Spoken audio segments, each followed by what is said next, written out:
there's 4 basic units of any citation, whether it's APA, MLA, AMA, CMS, you could go Harvard, there's all these different things. And they're essentially the who, when, what, and where. Okay. Who originated this information? And notice I'm saying information, not just words. Because sometimes people think you only have to cite it when you actually use their words, but who originated the idea, the fact, or the words, all of those have to be cited. So who did it? What's the author's name, what's the originator's name? And that applies whether you're using a video, a podcast, class handouts, notes from the class, an article, a book. You've talked to Joe Schmo on the street in an interview. Who came up with those words? Who came up with those ideas? Who came up with those facts? So this isn't just for books. This isn't just for print material. This applies to any kind of citation. So who? If it was a film, it'd be who's the director or who's the producer. Okay. If it was music, it'd be who produced that music. So who created that music? The when. Okay.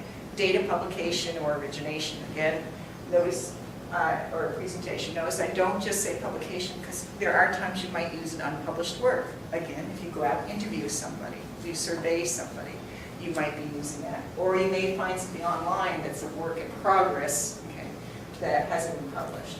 The what? The title. Okay. The where. Where is the source located? Okay. The 2 probably most important pieces of information you can have here, especially for your fields, are the when, okay, because, what do you think for a field of nursing, a medical field, it might be very important. Relevant. Current, right? Do you really want to be doing, medical care based on something that happened 100 years ago? There might be some value to what happened 100 years ago. Probably wanted to have tested that out and thought about it and see whether it still applies.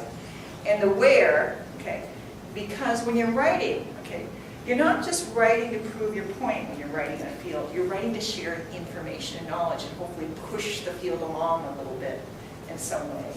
And so this would be a way for you to say to somebody else, if you're also interested in this health belief model, I'll keep using that because it's right there, this health belief model, here's a place where you can find that information.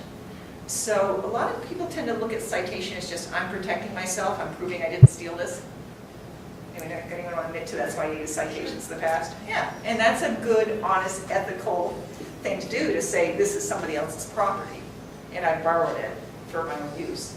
But if that's the only way you look at citation, you're missing out on the fact that it's also a way for you to be part of your community, to say, I've got some knowledge that maybe would help you in your nursing practice. I've also got some knowledge that will show I've thought carefully about what nursing practice should be. And so the where is important so that they can go and look at the source themselves, not to prove you wrong or not to prove if you stole it, but to say, that sounds like it could apply to what I'm doing. And maybe you only use part of it because that was all that you needed for your purpose. But they may need a different part for their purpose. So the where is very, very important. Okay? Very important.